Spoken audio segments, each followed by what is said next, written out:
ఒక వీడియో చూడండి. మీరు చాలామంది చూసుంటారు వీడియో. ఒక్కసారి వీడియో చూడండి. చాలామంది వీడియో చూసుంటారు. ప్లేట్లో బిర్యానీ తెచ్చుకుంది, ఆవు దగ్గరికి వెళ్ళింది, వేడేడు పేడ ఆవు అప్పుడే వేసింది. ఆ పేడ దగ్గరికి వెళ్ళి ఆ బిర్యానీలో అది గోంగూర చట్నీ అనుకోకండి, ఆ పేడ కలిపింది.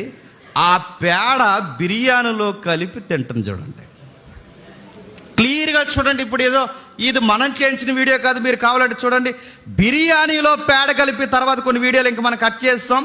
ఆ బిర్యానీలో కలిపిన పేడకి ఆమె కితాబ్ ఏమిస్తుంది చేస్తా, ఈ పేడ బిర్యానీ కన్నా టేస్ట్గా ఉంది అంతే. అంటే మనం నవ్వుకుంటున్నాం కానీ, మనం ఎటకారంగా తీసుకుంటున్నాం కానీ, ఆమె ఎందుకు అలా తింటుంది అంటే ఎవరో చెప్పారు, ఎక్కడో ఆ పిల్ల విన్నది. ఆ పిల్ల ఆ పేడను గురించి విన్న సబ్జెక్ట్ ఏంటంటే పేడలో ఔషధాలు ఉంటాయని విన్నది, నమ్మింది. అందుకే పేడను ఎలా తింటుంది? ఆనందంగా తింటుంది.